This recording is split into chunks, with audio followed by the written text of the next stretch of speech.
नमस्कार, स्वागत है आपका सरोकार में। मैं हूं अमृता राय। आज सरोकार में बात जमीन के हक की।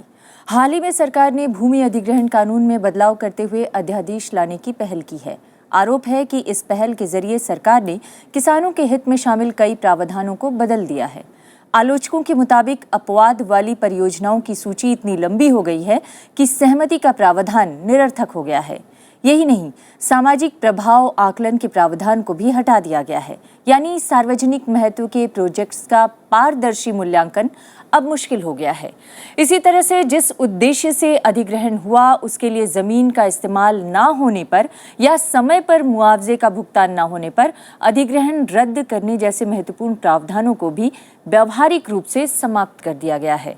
सरकार के कदम से विपक्ष को जैसे संजीवनी मिल गई है। सामाजिक कार्यकर्ताओं का भी आरोप है कि सरकार ने बिना बहस कराए, बिना दूसरे पक्ष की बात सुने, एक पक्ष के हितों के मुताबिक कानून में बदलाव कर डाला है। तो क्या वाकई सरकार ने अपने सियासी हित दांव पर लगाने का जोखिम उठाया है या विकास के लिए ये जरूरी कदम था? आज बहस इसी मुद्दे पर।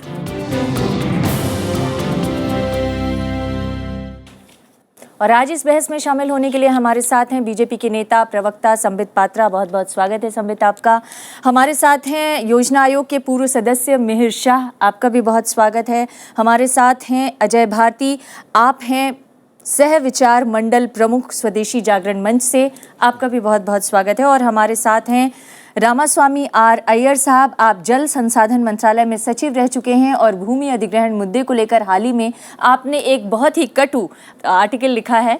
और इसके अलावा हमारे साथ एक और खास मेहमान हैं, उत्तर प्रदेश कांग्रेस के प्रवक्ता धीरेन्द्र सिंह।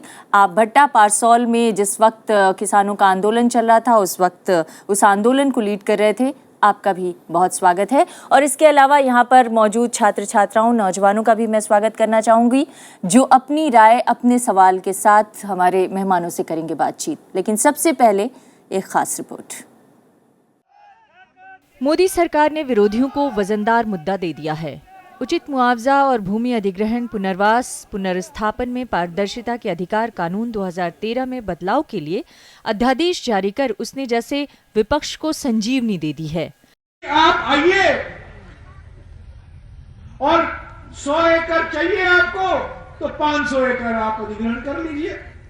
आपको किसी को स्पष्टीकरण देने की कोई जरूरत नहीं। स्मार्ट सिटी के अंदर 5-5 करोड़ के फ्लैट बनाए जाएंगे। बिल्डर माफिया के आगे आप झुक रहे हैं। सरकार का मकसद आर्थिक विकास को गति देना है। औद्योगिक और बुनियादी ढांचा परियोजनाओं के लिए जमीन चाहिए, लेकिन प्रश्न उठा है कि इसके लिए अधिग्रहण किन शर्तों पर हो। 2013 के कानून में ज्यादातर मामलों में भूमि अधिग्रहण के लिए 70 से 80% किसानों की सहमति को अनिवार्य बनाया गया था। उसमें सामाजिक प्रभाव आकलन का प्रावधान शामिल किया गया था।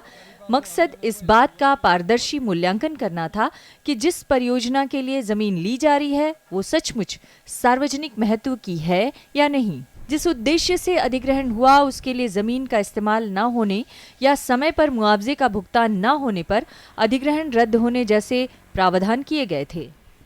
ये व्यवस्थाएं अब खत्म कर दी गई हैं। हालांकि सरकार ने अधिक मुआवजे के प्रावधान से छेड़छाड़ नहीं की है। अध्यादेश के मुताबिक ऊंची क्षतिपूर्ति का प्रावधान अब अधिग्रहण के कई ऐसे मामलों पर भी लागू होगा जो पहले के कानून में शामिल नहीं थे। सेक्शन 105 को अमेंड करके ये प्रावधान भी डाला गया है कि जो जमीन उन एग्जेम्प्टेड एक्ट्स में भी एक्वायर होगी जो इस एक्ट का कॉम्पेंसेशन और आरएनआर पैकेज है, उन 13 एक्ट्स पे भी वही लागू होगा। ऊंची आर्थिक वृद्धि दर हासिल करने की सरकार की बेसब्री समझी जा सकती है, लेकिन इस कोशिश में उसने पुराने सवाल फिर उठा दिए हैं। सवाल ये कि क्या कोई ऐसा रास्ता नहीं है जिससे विकास परियोजनाओं में समाज के सभी वर्ग अपना फायदा देखें? विकास की कीमत सिर्फ किसानों और ग्रामीण आबादी से चुकाने की उम्मीद क्यों की जाती है? जिस तरह से पब्लिक पर्पस यानी सार्वजनिक उद्देश्य के तर्क पर जमीन का अधिग्रहण किया जाता है, क्या कारखानों और व्यापारिक कारोबार का वैसा ही अधिग्रहण संभव है? क्या यह अपेक्षा उचित नहीं है कि सरकार सबके हितों की रक्षा करे, और क्या एनडीए सरकार ऐसा सचमुच कर रही है? जमीन अधिग्रहण देश में संघर्ष और अशांति की वजह रहा है। क्या फिर से देश उसी तरफ बढ़ रहा है? ये आज हमारे सामने मौजूद सबसे बड़ा सवाल है। धीरेन्द्र जी, मैं अपनी चर्चा की शुरुआत आपसे करना चाहती हूं। आप लोगों ने भट्टा पारसौल के वक्त में जब जमीन अधिग्रहण का मुद्दा बहुत जोर शोर से गरमाया था, आंदोलन को लीड किया था। फिर इसके बाद 2013 में भूमि अधिग्रहण कानून लाया गया और फिर अध्यादेश लाया गया। क्या आप लोग इस अध्यादेश से खुश हैं? देखिए, इस अध्यादेश ने तो जो मूल कानून था उसकी आत्मा और भावना दोनों की हत्या की है। और इस अध्यादेश के माध्यम से जो हमने 120 सालों के संघर्ष में पाया था, उसको मोदी सरकार ने 2 झटके में समाप्त कर इस देश के करोड़ों लोगों के भविष्य के साथ खिलवाड़ किया। तो आप लोग चाहते क्या थे? देखिए, हम लोग तो जो 2013 का कानून था, मैं आपको ध्यान दिला दूं, 2013 में जब ये संसद में पेश हुआ था, उस वक्त राजनाथ जी, सुषमा स्वराज जी और सुमित्रा महाजन जी, इन लोगों ने 26 संशोधन इसमें दिए थे जयराम रमेश जी तत्कालीन ग्रामीण विकास मंत्री को, जिनमें से 24 संशोधन यूपीए सरकार ने मान्य किए। राजनाथ सिंह जी की बड़ी अहम भूमिका थी इस भूमि अधिग्रहण बिल को पास कराने में, लेकिन जिस तरीके से 2 घंटे में ही इस देश के करोड़ों किसान जिनकी हत्याएं हुई नंदीग्राम, सिंगूर, जिकरपुर, भट्टा पारसौल, और जो अपनी जमीन को जबरदस्ती ना छीने जाने के लिए और सालों से अपने हक के लिए जोर आजमाइश कर रहे थे। धीरेन्द्र जी, आप जिस लहजे में बात कर रहे हैं वो किसान से ज्यादा कांग्रेस के प्रवक्ता के रूप में बात कर रहे हैं। मैंने आपको आज इसलिए बुलाया इस चर्चा में शामिल होने के लिए क्योंकि मैं चाहती थी कि आप किसानों के आंदोलन को लीड कर रहे थे, किसानों की समस्या के साथ आप इस बहस में शामिल हों। और आज जो बहस का मुद्दा है वो ये है कि क्या इस अध्यादेश के जरिए जो सरकार दावा कर रही है कि हम किसानों को और ज्यादा मुआवजा दिलाएंगे ताकि एक ग्रोथ का प्रोसेस, डेवलपमेंट के प्रोसेस को स्पीड अप किया जा सके, तेज किया जा सके, क्या किसान इसके पक्ष में नहीं है कि उन्हें ज्यादा मुआवजा मिले? इस सरकार का कहना सरासर झूठ है। आज भी 1 लाख हेक्टेयर का भंडार है जमीन का सरकार के पास। और मैं आपको याद दिला दूं कि नवी मुंबई, जहां मुकेश अंबानी जी को 1120 हेक्टेयर जमीन आवंटित की गई, और बहुत से ऐसे औद्योगिक घराने जो उस लीज वाली जमीन से जो सरकारी नौयत रखती है, सरकार का मालिकाना हक है, उस पर विभिन्न बैंकों से ऋण लेकर अपने अन्य व्यापार और उद्योग धंधों में लगा रहे हैं। तो मेरे कहने का तात्पर्य कि किसान सबसे कमजोर है इस देश में, उसी की छाती पर मूंग दल के इस देश का औद्योगिक विकास किया जाएगा। हम औद्योगिक विकास के खिलाफ नहीं है, लेकिन किसान की सहमति। आपने अपनी राय रख ली। मैं आपसे जानना चाहती हूँ अजय भारती जी, आप लोगों के मंच की तरफ से यानी स्वदेशी जागरण मंच की तरफ से भी ये बार बार अध्यादेश आने के बाद ये कहा जाता रहा कि दरअसल ये अध्यादेश जो है वो न सिर्फ किसान विरोधी है बल्कि जो फूड सिक्योरिटी का कानून है उसके भी खिलाफ चला जाएगा, क्योंकि फिर 125 करोड़ जनता जिसकी बात बार बार चुनाव के दौरान दोहराई जाती रही, उस 125 करोड़ जनता, 120 करोड़ जनता का पेट कैसे भरा जाएगा अगर ये अध्यादेश आएगा? तो क्या अब भी आप लोग इस स्टैंड पर कायम है कि ये अध्यादेश किसान विरोधी, फूड सिक्योरिटी के विरोधी है? पहले तो मैं आपके ध्यान में लाऊं कि ये सिर्फ ऑर्डिनेंस अध्यादेश आने के बाद हमने बात कही, ऐसा नहीं है। जब से लैंड एक्विजिशन के बारे में, भूमि अधिग्रहण के बारे में बात चली है, स्वदेशी जागरण मंच ने अपना मत स्पष्ट रूप से बार बार रखा, अपने रेजोल्यूशंस के माध्यम से रखा है या जिस प्रकार से पॉलिसी स्टेटमेंट आना चाहिए उस प्रकार से भी रखा हुआ है। उसमें हमने जो मोटे तौर पर 2-3 बातें कही हुई थी, जिसको सौभाग्य से कही है या कैसे भी, भारतीय जनता पार्टी ने इस बार के अपने रेजोल्यूशन में भी रखा था। वो ये है कि आप जब भारत टोटल भूमि का जब आप देखते हैं भारत का, ये एक सीमित है, आप इससे ये बढ़ने वाली नहीं है। इसका उपयोग कैसे करना, इस पर ध्यान दिया जाए, न कि इसके अलग अलग हिस्सों में। तो लैंड यूज अथॉरिटी बनेगी, ऐसा इस बार के भारतीय जनता पार्टी के मैनिफेस्टो में भी आया था, जो हमें लगा था कि बहुत बड़ी पॉजिटिव चीज़ है। दूसरी बात जो हम ये कहना चाहते हैं कि ये जो अभी हमारे कांग्रेस के साथी कह रहे थे, वो जो क्लेम कर रहे थे वो सच्चाई से बहुत दूर है। उन्होंने जो अधिग्रहण करने की 2007 में या 2009 में जो कोशिश की थी वो तो डिफरेंट था, लेकिन उसके बाद जो किसान, जो स्टेक होल्डर्स थे, उन्होंने संघर्ष किया। उस संघर्ष का प्रभाव यहाँ की देश की राजनीति पर इतना पड़ा था कि राजनीतिक दलों के लिए मजबूरी बन गई थी उनकी आवाज़ सुनना। आप जो कह रहे हैं इसमें सच्चाई है। 2013-14 के दौरान देश के 664 जिलों में से 165 जिलों में विरोध हुए और जिसमें से 250 जगह संघर्ष हुआ किसानों का, और इस 250 संघर्ष और 3 दशकों का कार्यकाल रहा, जिस दौरान काफी इस भूमि अधिग्रहण के खिलाफ या भूमि अधिग्रहण कानून के खिलाफ संघर्ष किए गए और इसके बाद ये आया। लेकिन मेरा सवाल ये नहीं था, मेरा सवाल ये था कि 2013 में एक कानून आया, तमाम पक्ष और विपक्ष की राय लेते हुए ये कानून बनाया गया, उस कानून में बदलाव किया गया। आप लोगों ने कहा कि ये कानून जो बदलाव के साथ है, जो अध्यादेश बदलाव के साथ लाया जा रहा है, ये किसानों के हित में नहीं है। तो फिर आप लोग चाहते क्या हैं? हम इसमें से 2 चीज़ें चाहते हैं कि जब आप भूमि का अधिग्रहण करेंगे, उसके लिए जो पर्पज़ आप बताएंगे, वो पर्पज़ सचमुच में पब्लिक पर्पज़ होना चाहिए। किसी प्राइवेट कंपनी के लिए या प्राइवेट एंटिटी के लिए सरकार क्यों अधिग्रहण करे? एक तो मोटी तौर पर ये बात है। फिर जब आप उसमें से जो क्लाजेज कुछ रखे गए थे, जैसे सोशल इम्पैक्ट असेसमेंट की बात थी, कंसेंट की क्लाजेज थी, तो उसको डाइल्यूट नहीं करना चाहिए, ये दूसरी बात है। फिर अगर किसान 2013 में ही तो ये पास हुआ था, तो अभी इतना जल्दी ऑर्डिनेंस लाने, मतलब 2 महीने अभी पार्लियामेंट भी स्टार्ट होना था, तो ऑर्डिनेंस का माध्यम भी जो तो आपको भी लगता है कि इसको थोड़ा और बहस के बाद लाया जाना चाहिए था, या ये पूरी तरह से सरासर गलत है, एक पक्षीय है? नहीं, देखिए, मैं मानता हूँ कि सरकार चाहती है, जो उनका नारा है, जो कि एक बहुत अद्भुत और बिल्कुल भी जायज़ नारा है कि सबका साथ सबका विकास।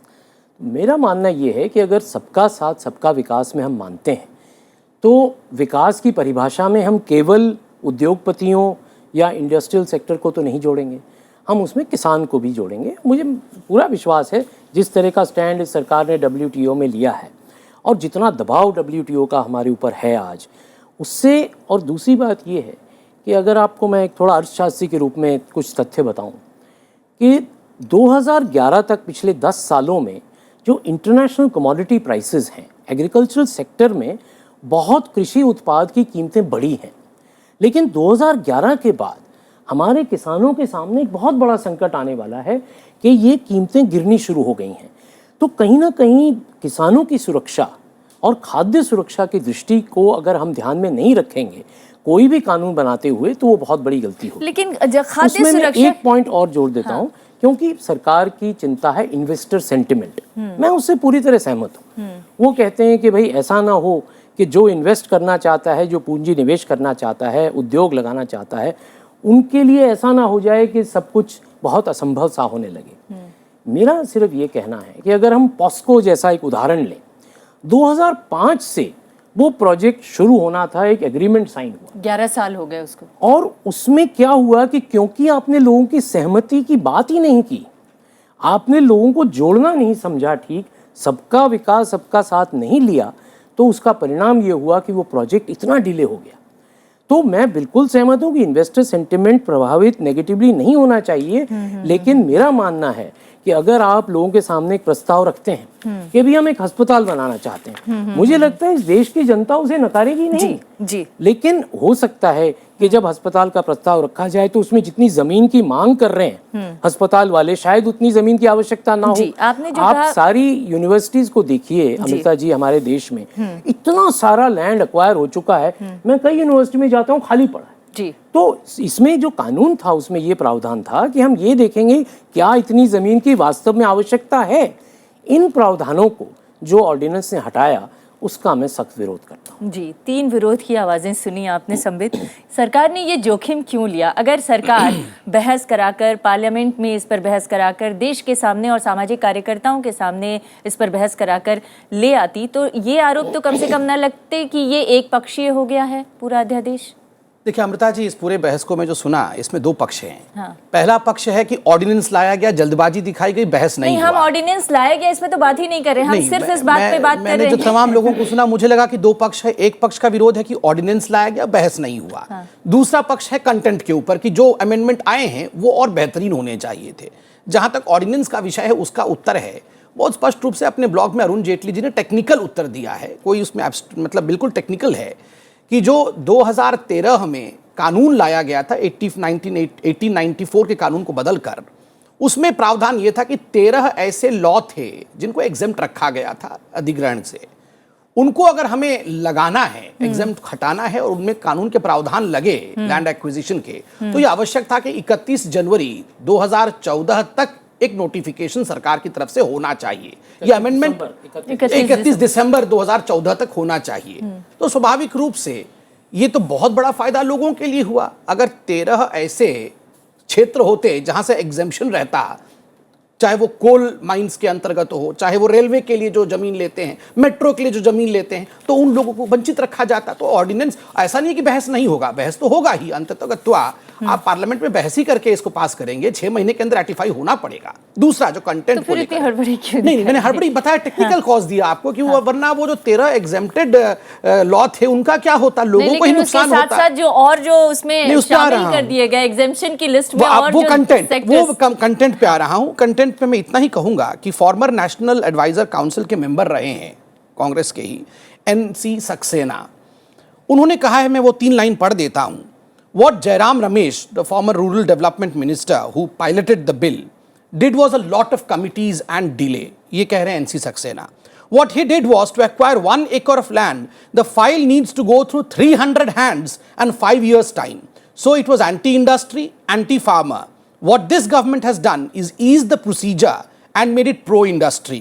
But the farmers' compensation remains the same. एक तरह से जो compensation की बात है वो तो सेम है, जितना पैसा पहले सरकार देती थी वो अब हम भी देंगे। एक प्रो इंडस्ट्री स्टैंड लिया गया है और खुद NSC के मेंबर कह रहे हैं। मुझे लगता है कि इसका जो थ्योरम है, जो मेन गाइडिंग प्रिंसिपल है कि development and justice to farmers should move together, ये दोनों चलने चाहिए। डेवलपमेंट भी होते रहना चाहिए, ना उसको कम किया जा सकता है, और जो जस्टिस है, न्याय है एक कृषक के प्रति, उसको भी नहीं कम किया जा सकता है। दोनों का साथ में चलना है। क्या किसानों के प्रति वाकई इस अध्यादेश के जरिए सरकार कोई न्याय करने जा रही है, या ये अध्यादेश वाकई एक पक्षीय है? अभी आपसे बातचीत करना रह गया, एक ब्रेक के बाद लौटेंगे तो सीधे आपके पास आएंगे। रामास्वामी साहब, अभी बीजेपी के प्रवक्ता ने कहा कि कैसे सरकार ने और कैसे योजना आयोग के एक पूर्व सदस्य ने सरकार की इस पहल की तारीफ करते हुए कहा है कि एक लंबे प्रोसेस से गुजरना पड़ता था, जिस डेवलपमेंट प्रोसेस को, वो अब स्पीड अप होगा सरकार की इस पहल के जरिए। क्या आपको लगता है कि वाकई किसानों को, फार्मर्स को केवल कॉम्पनसेशन देकर इस मसले का सॉल्यूशन निकाल लिया गया है, या कुछ और होना चाहिए था? I don't think so. My apologies for speaking in English. I'm not fluent in Hindi. Well, I want to take you back to history. You know, this debate started really in 1984-85. I was Secretary of Water Resources, and the first draft of this policy came before me at that time. And after that, it has been progressively debated in successive governments. There have been a dozen drafts of this policy and the related land acquisition amendment law. And repeatedly, attempts were made to find the common ground between the industrial requirement of land and the agriculturist's desire to protect their lands. And these drafts kept changing.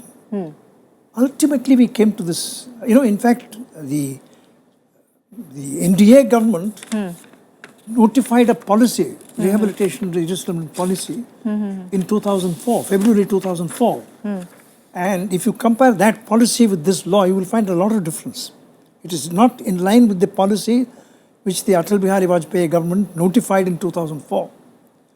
Subsequently, the debate was resumed and this law came, 2013. It's a compromise. There is the industrial requirement of land, nobody says no. And there is the desire of the farmers to protect their land, and there is also the concern about the transfer of agricultural land to non-agricultural uses. The question of emergency clause लगाकर जिस तरह से transfer कर दिया जाता है land use का. So therefore, it is not an ideal act. Nobody says the 2013 act was an ideal act. It was criticized when it was passed. But it was criticized by both sides. मतलब आप ये कह रहे हैं कि दर्जनों प्रस्तावों के बाद भी इस एक्ट में जो संशोधन किया गया या जो फाइनली कानून बनाया गया उसको भी सब लोगों ने उतने ही खुशी से एक्सेप्ट नहीं किया. That has also been criticized by both sides, both the industrialists and the farmers' representatives. But anyway, it was the kind of compromise that could be achieved. It was the best of a bad job. second best, but nothing better was available. Now, if you want that compromise, if you want to change that compromise, you should really restart the negotiation. I'm not saying you should take the next 2 years, 3 years, 4 months, 5 months, 6 months. You could have had a set of conversations between various parties and arrived at a fresh compromise. लेकिन BJP के जो spokesperson है वो कह रहे हैं कि हम कहाँ भाग रहे हैं, हमें तो वैसे भी पार्लियामेंट में इसको पास कराना है तो इंट्रोड्यूस करना ही पड़ेगा. Debating in parliament is different from widespread public consultation. It should come to parliament after extensive debate in all the parts of the country. And as far as speed is, nobody is objecting to speed. Projects should be clear, but projects may also be rejected. Clearance does not mean that 100% every project should go through in 3 days. That kind of speed is totally undesirable.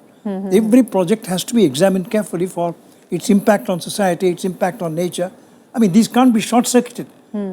Adequate time, no more, no less, should be given for this process of examination of projects. Now, that is not prominently in the view of the present government. Speed is what they want.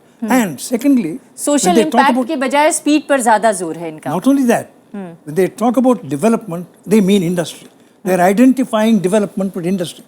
Development is not only industry, it is also agriculture, it is also many other things. It is also ecology. You cannot destroy your ecology and say, I have developed. There will be no development left. So due process is required. It is not something bad. The whole idea that any kind of processing is bad. I give you the proposal today, you clear it tomorrow. This is completely unacceptable. Now, may I complete? Therefore, my main point is that if you want to reopen that, you're entirely entitled to do so. You may feel that the 2013 Act is a bad act, it needs to be changed. Okay, fine, do it. But do it after a process of consultation with the public, with the farmers, with the general public, over a period of a few months, and then introduce an amendment bill. And secondly, compensation is not enough. You cannot say, I will grab your land and throw some money at you. That is the kind of amendment this is. Compensation remains generous. Nobody questions that. But the farmer has his rights. This government is not a government only for industry. It's also a government of farmers. They have to protect the human concerns, human rights, their worries, their Ramaswamy साहब, आपने एक बड़ी बात उठाई जिसको मैं चाहती हूँ कि आप उसका जवाब जरूर दें. उन्होंने कहा कि विकास का मतलब ये थोड़ी है कि सिर्फ इंडस्ट्रियलिस्ट का विकास किया जाए और उद्योगपतियों का, पूंजीपतियों का विकास हो. विकास का मतलब तो किसानों का भी विकास उतना ही जरूरी है, तभी तो आप सबको साथ लेकर आगे बढ़ पाएंगे. मुझे 1 मिनट दीजिएगा. वैसे जितने भी लोग पैनल में हैं, हम सबसे वरिष्ठ और सबसे ज्ञानी रामास्वामी साहब हैं. मैं उनको नमस्कार भी करता हूँ और बहुत वाजिब पॉइंट्स उन्होंने उठाए हैं. देखिए, एक तरह से अगर समअप किया जाए, रामास्वामी साहब ने जो कहा, उन्होंने कहा Y are you in a हरी.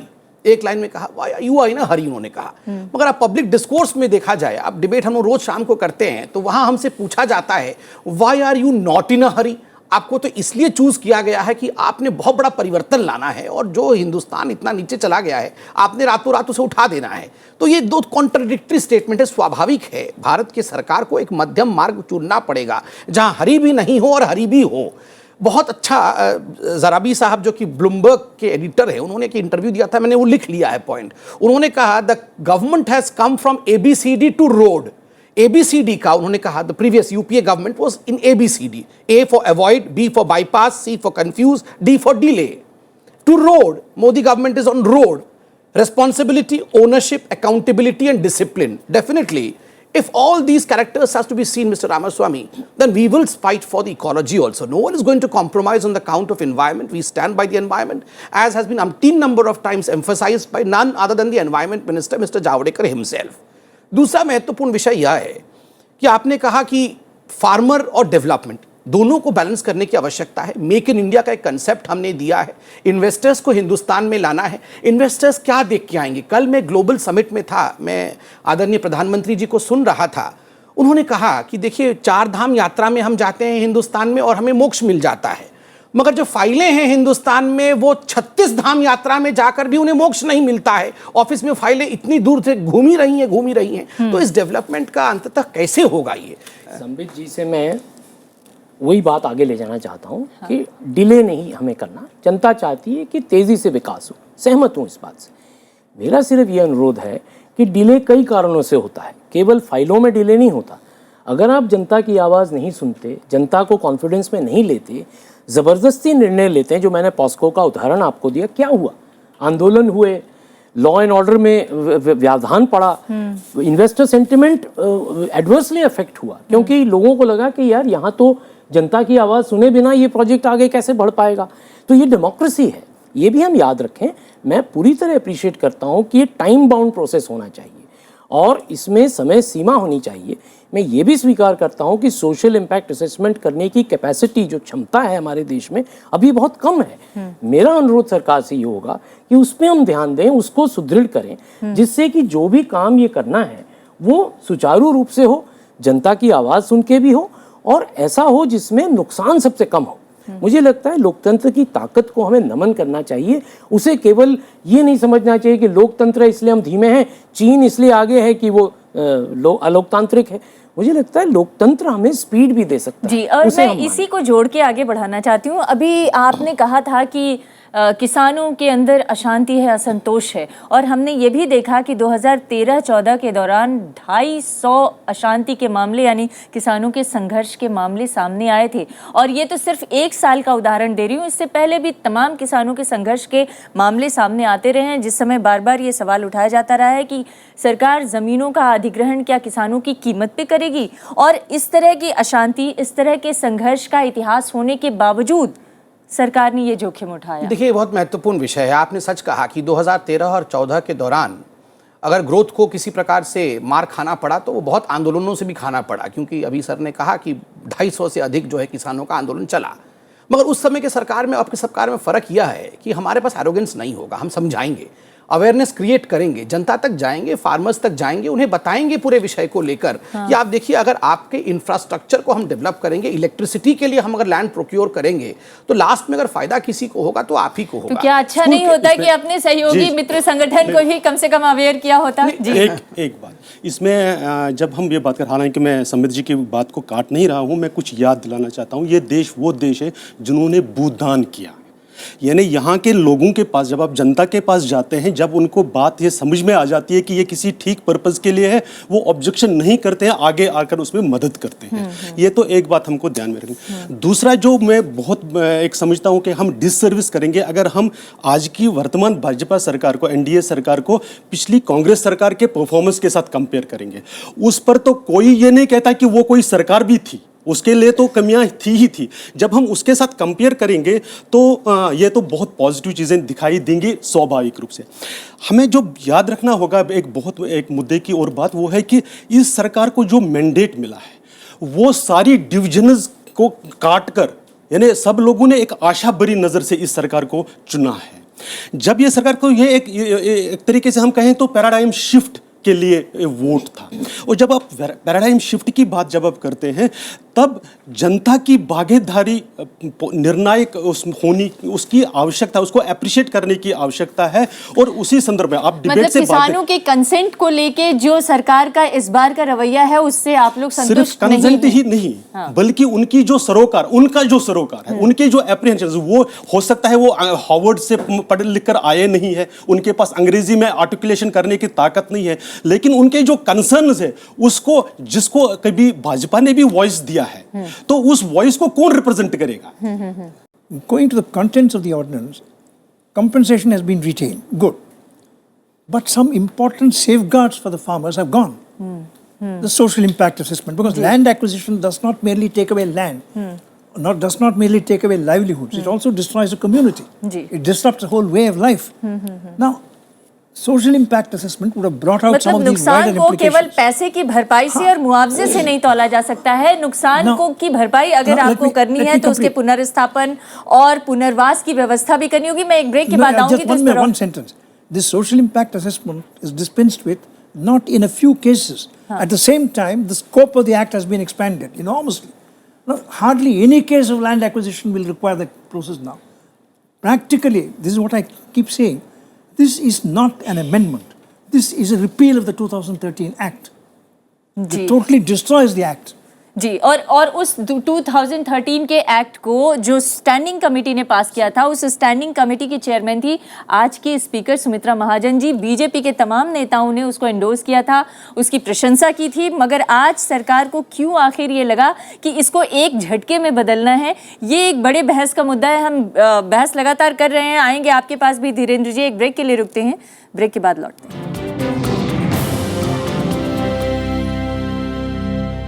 धीरेन्द्र जी, आपके पास मैं आना चाहूँगी। ब्रेक पर जाने से पहले हम इस बारे में चर्चा कर रहे थे कि किसानों के लिए सबसे महत्वपूर्ण बात क्या है। किसानों के लिए सबसे महत्वपूर्ण बात पैसा है, मुआवजा है, या फिर सबसे महत्वपूर्ण बात सुरक्षा है, पुनर्वास है, पुनर्स्थापन है, और एक पूरे लाइवलीहुड का सवाल है?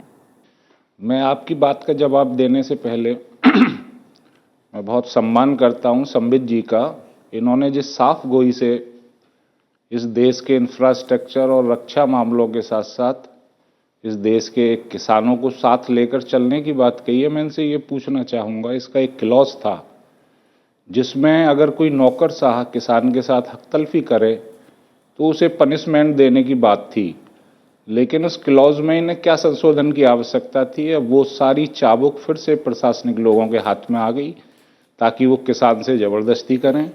दूसरी बात मैं इनसे ये पूछना चाहूँगा कि इस किसान के लिए एक बहुत बढ़िया प्रावधान दिया गया था 2013 के कानून में, सोशल असेसमेंट, जिससे ये तय होता कि हम जिस किसान की रोजी रोटी छीनने जा रहे हैं और दूसरे बिल्डर को देने जा रहे हैं या किसी औद्योगिक घराने को, उस किसान को चंद पैसे देकर उससे आप उसकी रोजी रोटी छीन लें और वो बिल्डर ताजिंदगी उससे मुनाफा कमाए, तो ये कहाँ न्याय की भावना हुई? ये सिर्फ गुमराह करने का काम कर रहे हैं। इन्होंने रक्षा इंफ्रास्ट्रक्चर के नाम पे इस देश के किसानों के साथ बहुत बड़ा धोखा किया है। और आज इस देश का जो किसान है, मैं अपने क्षेत्र की आपको बात कहता हूँ, मोदी जी ने जो वादे किए थे अपने घोषणा पत्र में किसानों के लिए, पेज नंबर 25 से लेकर और 28 तक, ना तो किसान को मूल्य मिला फसलों का, और ये दोहरी मार जो उन्होंने मारी है किसान के पेट पे, इससे किसान बहुत आहत है और इनकी चाल को अब हम लोग समझ चुके हैं। लेकिन धीरेन्द्र जी, मसला क्या है? मसला क्या किसानों का पैसा नहीं है? क्या किसानों को अगर उचित मुआवजा मिले तो वो उस तरफ नहीं चला जाएगा जिस तरफ सरकारें बात कर रही हैं, जिसके पक्ष में सरकारें बात कर रही हैं? देखिए अमृता जी, जो इस अध्यादेश के माध्यम से वो अधिकार पुनः सरकार ने अपने हाथ में ले लिए जो 2013 के कानून ने दिए थे। बहुत सी इस कानून में ऐसी बात है, व्यवहारिक बात कही थी। व्यवहारिकता में हमने ये सवाल पूछा था कि व्यवहारिकता में दरअसल हम ये देखते हैं कि किसान मुआवजा लेकर और जमीन देने के लिए तैयार बैठे हुए हैं, और शायद यही वजह रही होगी जो बीएसपी को जीत मिली थी कांग्रेस को छोड़ के, आप लोगों के तमाम आंदोलन चलाने के बावजूद। आपका सवाल बड़ा उम्दा है और बिल्कुल सटीक है, इस बात को हम भी जानते हैं। लेकिन चूंकि हम जिस समाज में रहते हैं, अगर हम वहाँ के किसानों को ये बात समझाएं कि जमीन जाने के बाद में हमारे हाथ में कुछ रह नहीं जाएगा, इसलिए कानूनी तौर पर उन्हें पुनर्स्थापन और पुनर्वास के सारे हक मिलने चाहिए। उनसे रोजी रोटी छीनने के बाद में और औद्योगिक विकास के नाम पर जो जमीनें हड़पी जाती हैं, उनके नौजवानों के लिए ऐसे उद्योग धंधे लगाए जाएं उस क्षेत्र में, जिससे नौजवानों को रोजगार मिल सके। खेती हर मजदूर बहुत बड़ा मुद्दा था पुराने कानून में। आज 50 किसान हैं अगर किसी गांव में, तो 200 ऐसे मजदूर परिवार भी हैं जिनका पेट उन किसानों की खेतीबाड़ी से पलता है। हमने किसानों को पैसा दे दिया, लेकिन उन 200 खेतीहर मजदूरों का भविष्य उजाड़ दिया, जिनके पास जमीन जाने के बाद में कोई कारोबार नहीं बचेगा, वो शहरों की तरफ पलायन करेंगे। किसान के बच्चे जब जमीन चली जाएगी, कोई काम नहीं रहेगा उनके पास, तो अराजकता और अपराध की तरफ बढ़ेंगे। ये अमृता जी एक सुप्रीम कोर्ट और हाई कोर्ट की रूलिंग है, जिसमें एक आदेश आया था गजराज बनाम उत्तर प्रदेश सरकार आदि। उन्होंने ये पाया कि अगर इस तरीके से अधिग्रहण होता रहा तो आने वाले समय में समाज में चारों तरफ अराजकता नजर आएगी। मैं इससे थोड़ा सा असहमत हूँ। उसका कारण किसान नहीं है, उसका कारण भी वर्तमान मतलब ये सरकारें हैं, ये मतलब जो सक्सेसिव गवर्नमेंट से एग्रीकल्चर को अलाभकारी बनाया गया है। एग्रीकल्चर में मेहनत करने के बाद भी किसान को कुछ मिलता नहीं है, और जब वो देखता है कि उसके पड़ोस में कोई दूसरा कोई काम करता है तो वो उससे बेटर ज़िंदगी तो उसका वो कम इसमें। लेकिन हमको एक चीज़ जो जब शुरू में आपने एक बात उठाई थी जो स्वदेशी जागरण मंच ने भी बार बार कही है, वो है फूड सिक्योरिटी। सवाल यह है कि सरकार को भी, समाज को भी ये देखना पड़ेगा कि भारत जैसे अब 150 करोड़ लोगों को दुनिया में कौन फीड कर सकता है, कौन हमारे लिए अन्न उत्पन्न कर सकता है। लेकिन हमने तो आज ही रिकॉर्ड देखा, गूगल सर्च करने पे जो रिकॉर्ड आ रहे हैं उसके मुताबिक चावल और गेहूं के उत्पादन में भारत दुनिया का दूसरे नंबर का देश है, दूध के उत्पादन में पहले नंबर का देश है, और हमारे पास गेहूं के इतने स्टॉक हैं कि हम 3 बार चांद से आ जा सकते हैं। अच्छा पॉइंट उठाया अभय जी, जो कह रहे हैं उसको मैं उसमें जोड़ना चाहता हूँ, बहुत सही कह रहे हैं। मैंने शुरू में कहा आज जो अंतर्राष्ट्रीय बाजार है उसमें कीमतें जिस तरह से गिर रही हैं, किसानों के सामने एक बहुत बड़ा संकट उभर रहा है, और सरकार को इस वक्त जितना हो सके फूड सिक्योरिटी का ध्यान रखना पड़ेगा। हम वो 1960 के दशक को ना भूल जाएं, जब हम एक कटोरा लेके अमेरिका के पास पहुंचे और PL 480 का उन्होंने अनाज हमें दिया, हम उस स्थिति में नहीं जाना चाहिए हमें। मैं एक पॉइंट इसमें जोड़ना चाहता हूं, संबित जी जब जवाब दें उसमें एक पॉइंट और मैं उनके ध्यान में लाना चाहता हूं। देखिए इसमें एक सेक्शन 24(2) है इस एक्ट का, 24(2). इसमें ये था, बड़ी सीधी सी बात है कि कई बार क्या होता है, मैंने कहा बहुत सारा अधिग्रहण हो जाता है ज़मीन का, और कई ऐसे लोग हैं उसका इस्तेमाल नहीं करते, सालों साल गुजर जाते हैं, ना उस ज़मीन का कोई काम आया, ना किसान को कुछ मिला। तो ये 2013 के कानून में ये प्रावधान था कि 5 साल तक, जो यूं कहूं कि 1 जनवरी 2009 से पहले अगर आपकी ज़मीन अधिग्रहित हुई है और आपको मुआवजा भी नहीं मिला या आपका जमीन का पोजीशन किसी ने नहीं लिया, तो वो जमीन नहीं शुरू हुआ, वो आप तो वो जमीन आपको लौटा दी जाएगी। अब मुझे लगता है इस प्रावधान में क्या आपत्ति थी, और ये उन्होंने अब क्या हुआ है, नहीं, और ये हुआ था 10 से 5 किया गया था पार्लियामेंट्री कमेटी की रिकमेंडेशंस के कारण, नहीं वो 10 साल का था, तो पार्लियामेंट्री कमेटी ने रिकमेंड किया था इसको 5 साल करिए। और 1894 के कानून में जो चीज थी वो अध्यादेश ने फिर से लाके हमारे सामने रख दिए। तो मुझे देखिए, पंजाब हरियाणा हाई कोर्ट ने दिसंबर 2014 में इस चीज को नकार दिया था, इस तरह के प्रावधान को, कि 1894 विल नॉट अप्लाई। अभी सुप्रीम कोर्ट में भी ये चल रही है बात। मेरी आशंका ये है कि सुप्रीम कोर्ट भी इस ऑर्डिनेंस को जो 24(2) है उसको नकारेगी। कानूनी दृष्टि से ये बिल्कुल सही नहीं। और उसमें एक और चीज मैं थोड़ा जोड़ दूं, दिल्ली के आसपास का ही अगर हम उदाहरण ले लें तो सैकड़ों ऐसी जमीनें हैं जो सेस के लिए सालों से दी गई हैं, उस पर कोई काम नहीं शुरू हो सका है। तो क्या उन किसानों को मुआवजा या वो जमीनों को वापस लेने का काम फिर से करेगी क्या ये सरकार? क्योंकि इस अध्यादेश में तो उन सब चीजों को खारिज किया गया है। देखिए अमृता जी, सबने जोड़ दिया है। अब मुझे उसी अनुपात में समय दीजिए कि सबके जोड़ का तोड़ में निकाल सकूं। पहला जो क्वेश्चन आपने पूछा सर, कि 5 साल में जो सेक्शन 24 का आया कि 5 वर्ष अगर इस्तेमाल नहीं होती है तो वो जमीन वापस हो जाना चाहिए था, जो 2013 के कानून में प्रावधान था। मैं अरुण जेटली जी का मुआवजा भी नहीं देती है तो अरुण जेटली जी का 4 शब्द पढ़ देता हूँ। Creation of smart cities, townships, industrial corridors, business centers, defense projects, cantonments, ports, ये सब महत्व, nuclear installments, buildings of highways, irrigation projects, dams have a long gestation period. इनका जो गर्भ में रहने का समय होता है वो लंबा होता है। They cannot be completed just in 5 years. स्वाभाविक रूप से अगर आप एक न्यूक्लियर इंस्टॉलेशन कर रहे हैं वो 5 वर्ष में पूर्ण हो जाए, ये संभव नहीं है। हमने तो सेस की जमीनों के का उदाहरण उठाया था। आप सेस की जमीनों का क्या होगा वो बता दीजिए। अगर उपयोग नहीं हुआ और गलत उपयोग की बात है। हम एक चीज अभी डायल का आप यहाँ ले लीजिए, एरोसिटी बनी, और आपने उतना समय दिया नहीं मुझे जितना मिसयूज ऑफ पीपीपी मॉडल। आप एरोसिटी यही डायल वाला देख लीजिए, कौन सा उसमें जब आपने फिर आप लैंड यूज का पहले जो चेंज कर दीजिए, चेंज ऑफ लैंड यूज पहले कर दीजिए, उसके बाद एक्योर कर दीजिए, तो कंपनसेशन उस हिसाब से चला जाएगा। तो ऐसे उत्तर दे दूं।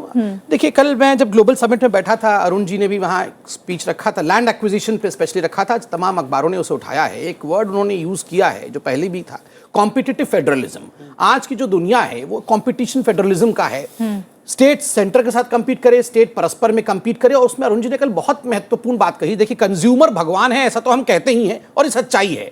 उन्होंने कहा कंज्यूमर भी भगवान है और इन्वेस्टर भी भगवान है, क्योंकि इन्वेस्टर के पास भी इतने अपॉर्चुनिटी हैं कि वो किस कंज्यूमर को ठुकराए और किसको नहीं ठुकराए वो इन्वेस्टर तय कर सकता है। उसके पास कंज्यूमर तो किसान ही है, मैं कंज्यूमर किसान के लिए ही कह रहा हूं, वो तो भगवान है ही, इसमें कोई दो मत नहीं है। इन्वेस्टर भी भगवान है, क्योंकि वो सिंगापुर भी जा सकता है, वो अमेरिका भी जा सकता है, वो इंडिया भी आ सकता है। क्या इंडिया उसे ला सकता है, ये एक बड़ा सवाल है। तो इस कॉम्पिटिटिव फेडरलिज्म के दुनिया में एक कॉम्पिटिटिव एटीट्यूड के साथ बढ़ना है। उसका अर्थ ये नहीं है कि फार्मर के साथ किसी प्रकार का अन्याय हो, इसलिए कॉम्पेंसेशन के क्लॉज में किसी प्रकार से घटोतरी नहीं की गई है। दूसरा एक विषय, अब देखिए, लेकिन जन कल्याणकारी राज्य की परिकल्पना ही ये है कि वो समाज कल्याण को और समाज के ऊपर पड़ने वाले प्रभावों को नजरअंदाज नहीं कर सकती। तभी मैं उसका उत्तर दे रहा हूं। उसका इसमें सही सोल्यूशन नहीं है। इसका उत्तर दे रहा हूं। अभी ये विषय कांग्रेस के प्रवक्ता ने पूछा था कि रोजगार का क्या होगा, वो बेरोजगार हो जाएंगे, जमीन चला जाएगा, तो शहरों की तरफ पलायन करेंगे, जमीन चली जाएगी, तो कॉम्पेंसेशन तो मिलेगा ही, मगर किस प्रकार से यहां रोजगार। अरुण जी ने लिखा है बहुत स्पष्ट रूप से कि आप देखिए, अगर हम इंफ्रास्ट्रक्चर डेवलप करते हैं, वहाँ पे इलेक्ट्रिफिकेशन करते हैं, हाउसिंग बढ़ाते हैं, अगर घर वहाँ हम बनाते हैं गरीबों के लिए, पुअर हाउसिंग बनाते हैं, तो वो शहरों की तरफ पलायन क्यों करेंगे? पूरा गांव उन हाउसिंग में बसेगा, पूरे गांव में बिजली होगी, पूरे गांव में एजुकेशन होगा, तो पलायन क्यों करेगा? अगर वहाँ इंडस्ट्रियल कॉरिडोर बनता है, जो 5 प्रावधान में से इंडस्ट्रियल कॉरिडोर का भी प्रावधान है, तो स्वाभाविक रूप से गाँव पूरी तरह से वहाँ एम्प्लॉयड होगा, वो पलायन क्यों करेगा और बेरोजगार क्यों रहेगा? रोजगार भी मिलेगा और उतने सारे लोगों के खाने और फूड सिक्योरिटी की व्यवस्था कौन करेगा? देखिए, अंततः मैं इतना ही कहूंगा, पिछली वाली जो सरकार थी वो जमीन तो लेती थी, वह भी बहुत वर्षों के जद्दोजहद बाद, काम भी नहीं करती थी। यह सरकार जमीन भी लेगी, काम भी करेगी और वो काम करके दिखाएगी। फर्क है दोनों में। रामास्वामी साहब, आपको भरोसा है? See, there are two things here. One is, I wanted to come back to that question of eminent domain. The 1894 Act vested the government, the state, with the sovereign power to take over private property. Now, this is called eminent domain in America. It's called compulsory purchase in the UK. Now, at that time, there was not much of an industry for which government had to acquire land. It acquired land for its own purposes. So, it was truly a public purpose. But when they started, gradually, when they started acquiring land for private industry, the question of whether this is public purpose arose. There is no definition. The public purpose has been widened and widened and widened. It has become extremely wide-ranging. Anything is public purpose. The small car project in Nandigram and Singur is a public purpose. How is the public purpose? So this question needs to be gone into.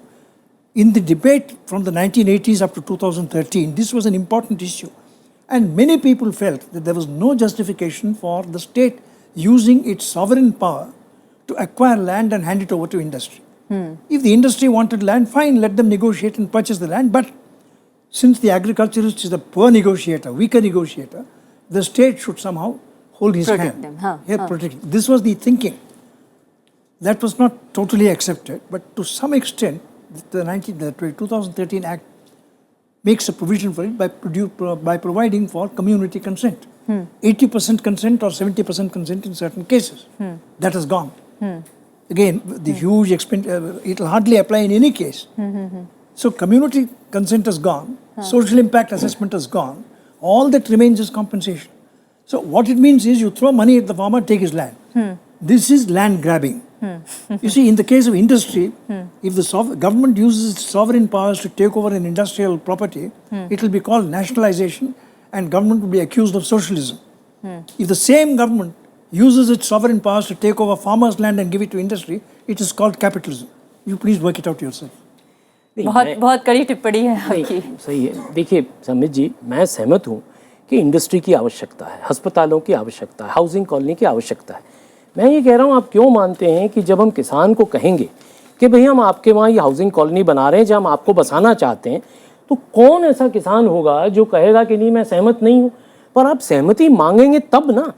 अगर आप जबरदस्ती करेंगे तो क्या होगा? एक आंदोलन की स्थिति पैदा होगी। मैं आपको बार बार यही कह रहा हूं कि इन्वेस्टर सेंटिमेंट और कुप्रभावित होगा इस कानून, इस ऑर्डिनेंस से, क्योंकि लोग असंतुष्ट हो जाएंगे और हर तरह की एक गलत भावना बनेगी सरकार के इरादे के बारे में।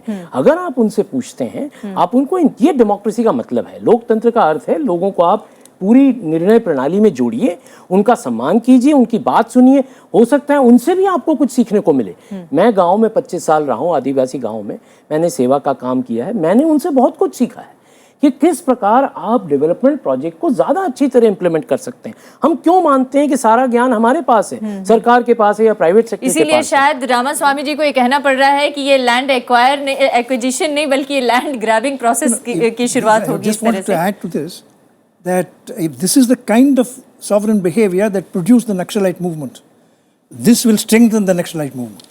जी, और ये बहुत बड़ी आशंका है। मैं ब्रेक के बाद लौटेंगे तो इस पर चर्चा करेंगे कि क्या ये अगर इस तरह की कोई कोशिश होती है तो ये और ज्यादा असंतोष और ज्यादा हिंसा को कहीं बढ़ावा तो नहीं दे देगी। एक ब्रेक के लिए रुकते हैं, ब्रेक के बाद लौटेंगे।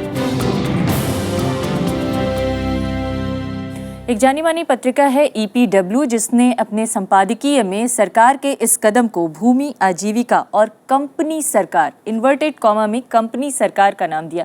इससे एक बड़ा मैसेज देने की कोशिश की। हम उस तरफ नहीं जाना चाहते हैं, लेकिन रामास्वामी जी के सवाल का जवाब आपको ज़रूर देना पड़ेगा कि ये जो असंतोष, ये जो किसानों का विरोध है, ये कहीं आने वाले दिनों में और ज़्यादा मुश्किल न पैदा करने लग जाए इंडस्ट्री को या ग्रोथ को आगे बढ़ाने के सिलसिले में। इसका अगर आप छोटा सा जवाब दें तो फिर मैं अपने अमृता जी, मैं वहीं से शुरू करूंगा जहां से मैं वहीं समाप्त करूंगा जहां से शुरुआत की थी, ये कहते हुए कि किसी भी सरकार का जो एक महत्वपूर्ण शब्द होना चाहिए जिसके आधार पर वो आगे काम करे, वो है बैलेंस। एक इस प्रकार का संतुलन जो अपने तमाम स्टेक होल्डर्स को सेटिस्फाई कर सके। स्वाभाविक रूप से इसी बैलेंस को ध्यान में रखते हुए जस्टिस हो, फार्मर्स को कंपेंसेशन कम ना हो और इंडस्ट्री हिंदुस्तान में आए, जो कि विगत 10 वर्षों में जिस प्रकार का माहौल इन्वेस्टमेंट का बना था वो हम सब जानते हैं। किस प्रकार 4.5 पे ग्रोथ रेट चला गया था। अगर उसी रेट से ग्रोथ रेट नीचे जाता रहा, इन्वेस्टर हिंदुस्तान में नहीं आया, तो हिंदुस्तान का क्या होगा और हमारे किसान भाइयों का क्या होगा, यह भी बात छुपी नहीं है हम सबसे, हम ये जानते हैं। चलिए, हम उम्मीद करते हैं कि आपकी इस पहल से हिंदुस्तान खुश हो, लेकिन जिस तरह के अभी सीन बन रहे हैं, जिस तरह के विरोध और जिस तरह के विपक्ष की आवाज़ें देखने को मिल रही है, उसमें थोड़ी आशंका पैदा हो रही है। मैं चाहती हूँ यहाँ पर जो लोग हैं आपसे सवाल करें। जी संबी सर, मेरा प्रश्न आपसे है कि जब आपकी पार्टी चुनाव के दौरान अपनी स्थिति को जानने के लिए सर्वे करा सकती है, तो जो आप जिनके लिए नीतियाँ बनाते हैं, योजना बनाते हैं जिन किसानों के लिए, तो क्या आपने उनसे सर्वे करा इस बारे में? इसका उत्तर मैं देता हूं। देखिए, इसका उत्तर कल दिया गया था, खुद वित्त मंत्री अरुण जेटली जी ने दिया था। ये इवॉल्विंग प्रोसेस होता है, ये इवॉल्विंग डायलॉग होता है। ऐसा नहीं होता कि एक दिन हम सरकार में आए और हमारी नीतियां कुछ और बन गई। ये बहुत वर्षों से इस पर शोध कार्य चलता है और उसके बाद ये निर्णय लिया जाता है। कल अरुण जी, आपने ध्यान से देखा होगा, आज इंटरव्यूज उनका छपा है, कल अरुण जी ने बहुत बड़ी बात कही। कांग्रेस अपोज कर रहा है, कांग्रेस के मेरे मित्र बैठे हैं प्रवक्ता के रूप में भी, उनसे उन्होंने चैलेंज किया कि आप अपोज कर रहे हैं, हम आपको चैलेंज करते हैं कि चलिए जिन राज्यों में कांग्रेस की सरकार है वह पुरानी वाली, अर्थात 2013 वाली जो एक्ट है वो अच्छी थी, तो आप वो लगाइए, हम उसका परमिशन देते हैं। जिनको चाहिए कि आज का एक्ट लगाना है वो आज का एक्ट लगाए, हम वो परमिशन देते हैं। कांग्रेस की सरकार भी वैसा ही करने वाली है, वो इसलिए मतलब उसको पैमाना हम नहीं मान सकते कि सरकार वो लागू नहीं करें। सवाल है जनता का, सवाल है किसानों का, और हम इसमें से सहमत है कि जैसे इन्होंने एक प्रॉमिस किया है, मैं एक आशा दिलाई है कि हम बहस करेंगे। लेकिन जो मैं बता रहा हूँ, क्योंकि जो मैनिफेस्टो में था कि एक रेगुलेटरी अथॉरिटी जो खासकर पीपीपी प्रोजेक्ट्स में, तो उसको बनाते हुए कि उसको देखें कि जिस पर्पज़ के लिए था उसी के लिए लग रहा है क्या। हमारे पास SEZs का रिकॉर्ड है कि कितने % उसमें अभी यूटिलाइज हो रहा है, उसकी क्या स्थिति है, उसको रीयूज क्यों नहीं किया जा सकता। और खासकर जो मल्टी क्रॉप्ड लैंड है, इरिगेटेड लैंड है, उसको छोड़ दिया जाए।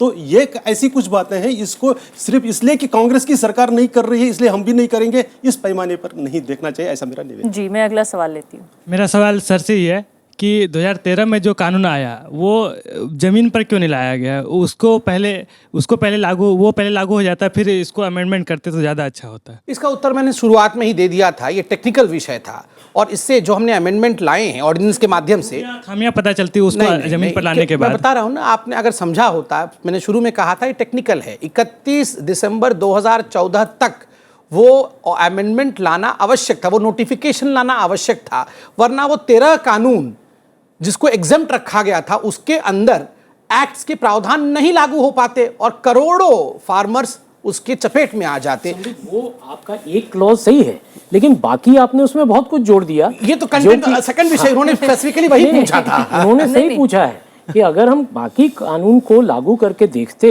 और उससे अनुभव ग्रहण करते, हो सकता है कुछ परिवर्तन की आवश्यकता नजर आती। आप भी सही कह रहे हैं, अगर बाकी कानून को लागू करके अनुभव लेते तो एक टर्म पूरा 5 वर्ष का बीत जाता। मैंने अभी सिद्धार्थ जी का इंटरव्यू पढ़ाया। उसमें कोई नुकसान नहीं होता मेरे मानने में। जी, I just want to say that there is not much merit in bringing all those 13 acts within the purview of this act after you have destroyed this act. You have considerably weakened it and then extended its scope. What are the points? आप जवाब देना चाहें तो दीजिए कि आपने ये जो 13 कानूनों को इसमें शामिल किया, उससे इस भूमि अधिग्रहण कानून को वीक किया, कमजोर किया, बिल्कुल नहीं, या स्ट्रेंथन किया, मजबूत किया? स्ट्रेंथन किया। आप देखिए रिहैबिलिटेशन एंड जो आपका कंपेंसेशन है, ये का इसका दायरा बड़ा है। जिन फार्मर्स को, चाहे वो coal bearing area acquisition and development act हो 1957 का, नेशनल हाईवे एक्ट हो, चाहे वो लैंड एक्विजिशन माइंस एक्ट हो 1885 का, एटॉमिक एनर्जी एक्ट हो, इनके अंतर्गत जितने भी मेट्रो, रेलवे, इन तमाम एक्ट्स के अंतर्गत जो भूमि अधिग्रहण किया जाता था, इन फार्मर्स को कोई कॉम्पेंसेशन और रिसेटलमेंट का नहीं होता था। उसका कहना यह है कि वो तो आपने सही किया, वो तो आपको कानूनन करना ही था। जिसको आप वीक सोचते हैं उसको हम स्ट्रेंथ सोचते हैं। लेकिन उसको जो बढ़ा दिया, उसके दायरे में जो मैंने कहा, मैंने बता दिया, जिसको सर ने to what he considers as weak, we consider it as strength. Definitely there should be a common ground and I believe the common ground is development. जी, आप में से कोई सवाल पूछना चाहता है? सर, आपने भूमि अधिग्रहण पर बड़ा शक्तिशाली मरहम का ऐलान कर दिया है, लेकिन एक इंसान का अपने जमीन से खास जुड़ा होता है, उसकी संस्कृति से जुड़ा होता है, आप उससे उसको अलग करना चाहते हैं। एक बड़ा ऐसा तबका है जिसको जंगल जमीन से बहुत प्यार है, वो उसे छोड़ना नहीं चाहता है। यदि आप उनसे छीनेंगे तो वो बंदूक उठाने के लिए तैयार है। तो सरकार क्या कदम उठा रही है जो वो लोग बंदूक नहीं उठाएं?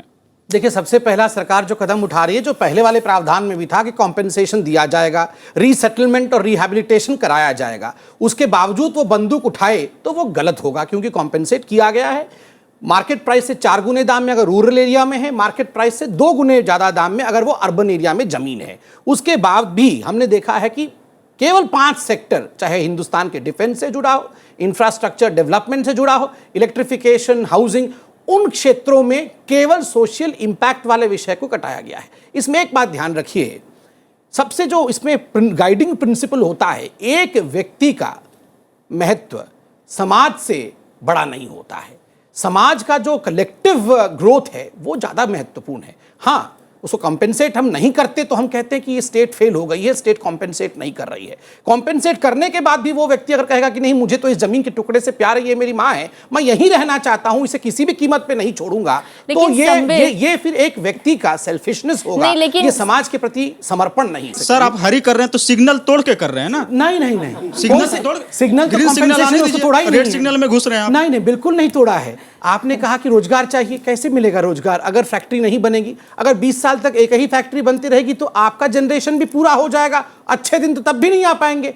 अच्छे दिन लाने हैं तो स्वाभाविक रूप से एक बैलेंस के रूप में लाना पड़ेगा। डेवलपमेंट और न्याय का बैलेंस सरकार बैलेंस करके चलेगी, एक भी व्यक्ति को कष्ट नहीं देगी, ये आश्वासित करते हैं। अगला सवाल, आप समाज और व्यक्ति की बात कर रहे हैं कि समाज बड़ा होता है, तो आप एक पूरे देश के लिए एक अध्यादेश लागू करने जा रहे हैं, तो क्या आपको नहीं लगता है कि छोटी छोटी जगहों के जो जनप्रतिनिधि हैं, जो उस माहौल को आपसे और सरकार से बेहतर जानते हैं, उनके साथ बैठ के एक बार मीटिंग करनी चाहिए थी और उस जमीनी हकीकत से जो बात सामने आए उसके आधार पे आपको ये चीज़ बढ़ानी चाहिए थी।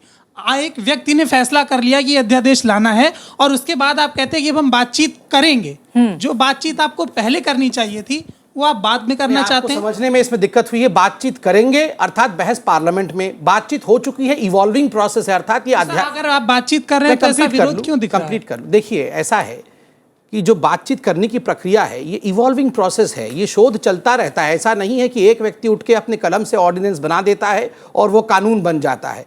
डिस्कशंस है, अमेंडमेंट्स आए हैं, 6 महीने के अंदर ये रैटिफाई होगा ऑर्डिनेंस। अर्थात जो जनप्रतिनिधि हैं, अब प्रत्येक जनता को पार्लियामेंट में अगर रिप्रेजेंट किया गया है तो जनप्रतिनिधि के माध्यम से किया गया है। अर्थात अगर आपके इलाके का सांसद या विधायक कुछ बोलता है तो ये माना जाता है कि आप बोल रहे हैं, तो स्वाभाविक रूप से ये पूरा प्रक्रिया पार्लियामेंट से होते हुए गुजरेगा। ऐसा नहीं है कि बिना पार्लियामेंट से होता हुआ ये जमीन पे उतर जाएगा। एक जनप्रतिनिधि हमारे साथ और हैं। आप धीरेन्द्र जी कुछ कहना चाहते हैं? मैं इस चर्चा को यहीं पे समाप्त करूंगी, लेकिन उससे पहले मैं आपकी राय लेना चाहती हूँ। जो अभी संबित पात्रा हमारे मंच से ये आश्वासन दे रहे हैं कि अभी संसद में बहस बाकी है और ये एक इवॉल्विंग प्रक्रिया है, और क्या इससे किसान कुछ उम्मीद रखते हैं अभी? ये सरासर गुमराह करने का काम कर रहे हैं। देखिए, मैं आपको बता दूं, जो इसमें रेट्रोस्पेक्टिव क्लॉज है वो इसलिए दिया गया था, अगर किसी किसान से पिछले 5-10 साल में जबरदस्ती जमीन छीन ली गई हो और वो तैयार ना हो अपनी जमीन देने के लिए, तो उस किसान को एक मौका मिलना चाहिए। इन लोगों ने इस क्लॉज को डाइल्यूट कर दिया। दूसरा, जो इन्होंने प्राइवेट कंपनी की जगह प्राइवेट एंटिटी शब्द को जोड़ा है, वो इनके नजरिए को स्पष्ट कर देता है। एंटिटी से क्या मतलब है? ये निजी संस्थाओं को जमीन देंगे क्या किसान से जबरदस्ती छीनकर? इन्होंने एक रास्ता दे दिया इस देश को कि सड़कों पे दोबारा उतरिए। जो 100 साल आपने संघर्ष किया, घर बैठिए। हमने किसानों को तो ठीक किया है, मगर ये कांग्रेस जो है वो भड़काने में लगी हुई है। हमारे भविष्य का प्रश्न है, विपक्ष ये हमारे भविष्य का प्रश्न है, ये हमारे अस्तित्व का प्रश्न है। जाने से पहले मैं ये जरूर जानना चाहूंगी कि क्या कोई एक कॉमन ग्राउंड निकल पाएगा? कभी आपको भरोसा है कि कोई कॉमन ग्राउंड, ये जो अभी असंतोष के मुद्दे हैं, इसको देखते हुए सरकार निकालने के मूड में दिख रही है? My perception is that repeatedly the stress has been placed on compensation. That is not the complete answer. You cannot take over land without some degree of consent. So the farmers, the community has to consent to this process. That's number one. And secondly, all the land is not going to electricity production only. All kinds of industries, not all of them can be said to be public purpose. So some degree of renegotiation of this compact, this compromise is required. Otherwise you won't be able to. मुझे बहुत उम्मीद है कि जब संसद में ये चर्चा चलेगी तो कुछ न कुछ एक मध्य रास्ता जरूर निकल के आएगा। मैं सुझाव देना चाहता हूं कि जो कंसेंट प्रोविजन है, अगर आपको 80% बहुत ज़्यादा लगता है तो उसको हम 70-75, ये बहुत बड़ी बात नहीं है। एक बार आप लोग प्रोसेस को एक्नॉलेज करते हैं कि ये लोकतंत्र है, लोगों से हमें बात करनी चाहिए, उनकी आवाज़ सुननी चाहिए, एक बार हम कर देते हैं तो कोई ना कोई रास्ता सामने जरूर निकलेगा। मुझे पूरी उम्मीद है संसद में कोई ना कोई मध्य मार्ग इसमें से निकल के आएगा। सहमति के रास्ते को पूरी तरह से नजरअंदाज नहीं किया जा सकता है। सहमति के रास्ते में आप थोड़ा निगोशिएशन करके आगे बढ़ सकते हैं, और ये उम्मीद अभी भी लोगों को बची हुई है। मैं इतना कह दूं कि मुझे लगता, आपने कॉमन ग्राउंड की बात की, मुझे लगता है हम तमाम लोग कॉमन ग्राउंड पे ही खड़े हैं, मगर ये लोकतंत्र की सुंदरता है कि कॉमन ग्राउंड में भी खड़े होकर हम कॉमन ग्राउंड ढूंढते हैं। चलिए, हमें उम्मीद है कि कम से कम संसद में बहस के दौरान वो कॉमन ग्राउंड जरूर तलाशने की कोशिश की जाएगी, और किसानों के हित का मुद्दा केवल पैसे से नहीं, मुआवजे से नहीं, बल्कि उनके पूरी तरह से सामाजिक सुरक्षा से जोड़कर देखा जाएगा। बहुत बहुत शुक्रिया हमारी चर्चा में शामिल होने के लिए, आपका भी और आप सभी का भी।